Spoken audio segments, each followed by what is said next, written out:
Star Wars 7x7 episode 2954. We're going to wrap up something that we had started pursuing a while back in July. Now that final numbers are in, we're going to finish up the Jedi Business review of the Obi-Wan Kenobi series. Punch it!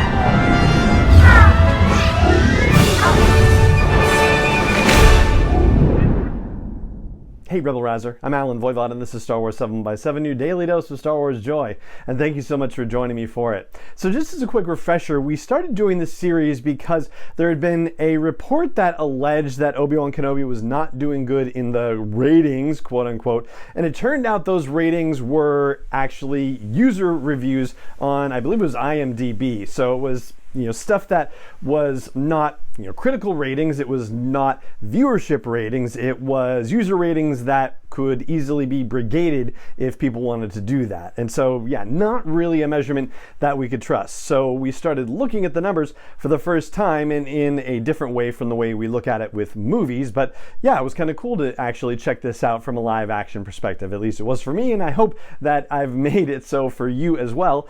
We are about to look at the final numbers for the Obi-Wan Kenobi series here on today's episode. Now, I say final numbers, but we might actually get something a little bit more definitive next week. The Disney investor call is happening next week, and one might imagine that they would have some very wonderful things to tout about the streaming series that they have going on at Disney Plus, and of course the Obi-Wan Kenobi series would be one of the crown jewels in that reporting, I would imagine. So we might learn a little bit more. But as we discussed in previous episodes, the Nielsen ratings are comparatively incomplete because they only talk about televisions. They don't really get into other devices. And I spoke about the other possibility for ratings called Samba TV in the last episode of Jedi Business that we did. And as I have looked a little more carefully at them, well, they kind of seem to have the same limitation, comparatively speaking. They have software that's installed on something like 24 different brands of smart televisions, and that's where they're getting their data from. They do say something about picking up other, quote, digital things, so they imply that they are getting information from other devices, but it really does seem like it leans heavily towards smart televisions, and therefore it's definitely not measuring the full spectrum of viewership, and we don't necessarily know what percentage it is, but we can at least get an idea because there is sort of an apples to apples comparison with smart TVs for Obi-Wan versus smart TVs for Boba Fett, for example. Now, from the Nielsen rating perspective, the finale of Kenobi, that week that the finale debuted, saw 860 million minutes viewed of the Kenobi series. And by comparison, it was around 770 million for week 6 of the Boba Fett series. Now, granted, there wasn't a finale for the Boba Fett series, so that kind of could skew the situation a little bit, but it was not only an episode in which The Mandalorian appeared, it was also an episode in which Luke Skywalker and Ahsoka Tano appeared as well.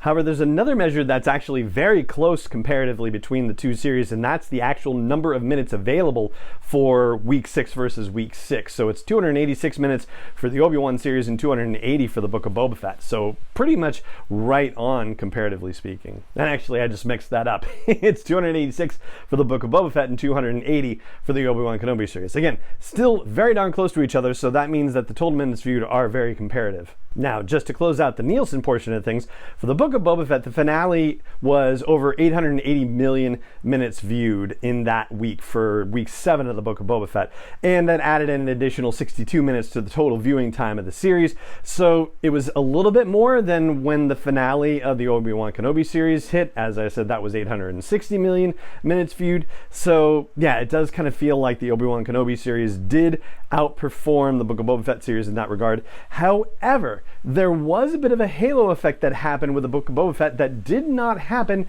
with the Obi-Wan Kenobi series, as far as we can tell. So the top 20 released by Nielsen, the Book of Boba Fett actually stayed in the top 20 for 1 week after its finale. And it did so with 339 million minutes viewed.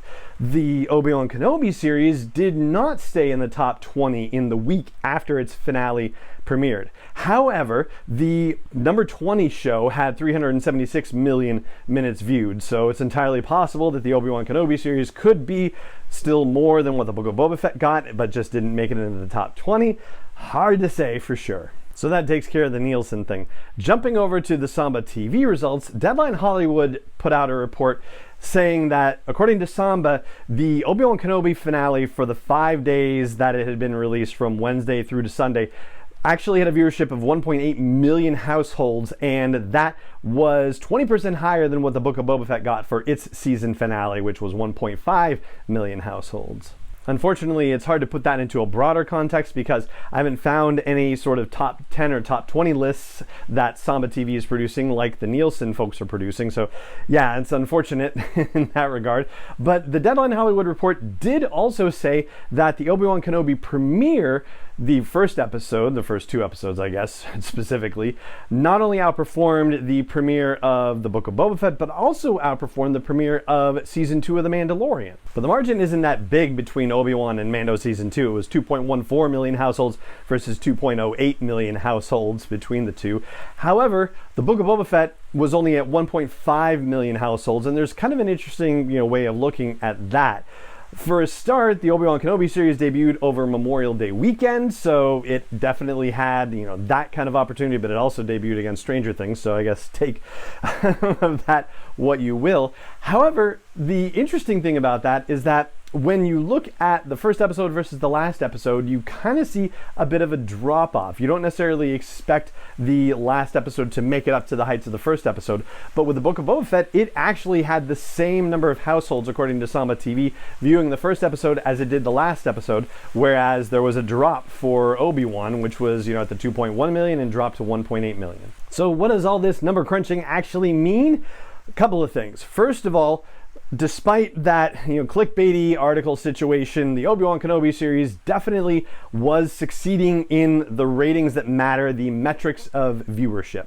Secondly, based on the comparatives that we know, even though we only have a fraction of the whole picture, it sure does read like the Obi-Wan Kenobi series was more successful compared to the Book of Boba Fett and the second season of The Mandalorian. And so that means that if there's any sort of idea for a second season of Obi-Wan Kenobi, if anyone comes up with a great story to tell, it sure seems like it would be a given that it would be greenlit.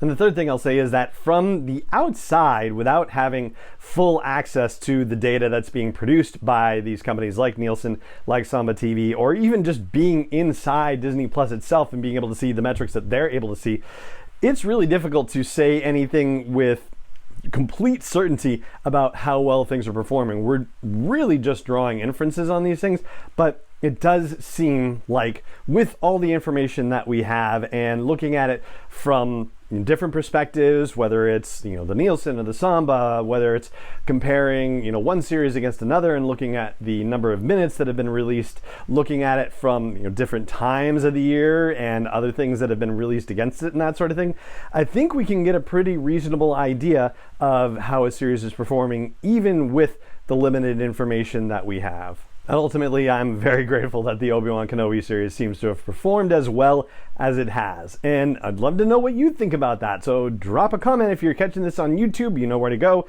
If you're listening to an audio version of this, you can go to the blog post for this show's episode at sw7x7.com or hit me up on Twitter. That's SW7x7 Podcast, wherever you see a tweet about this episode of the show. And that right there is going to do it for this episode of the show. It just remains for me to say thank you so much for joining me for it, as always, and may the Force be with you wherever in the world you may be. 7x7 is not endorsed or sponsored yet by Lucasfilm Limited, Disney, or 20th Century Fox, and is intended for entertainment and information purposes only. Star Wars, the Star Wars logo, all names and pictures of Star Wars characters, vehicles, and any other Star Wars related items are registered trademarks and/or copyrights of Lucasfilm Limited, or their respective trademark and copyright holders. May the Force be with them. All original content is copyright 2021 by Star Wars 7x7. We hope you love it.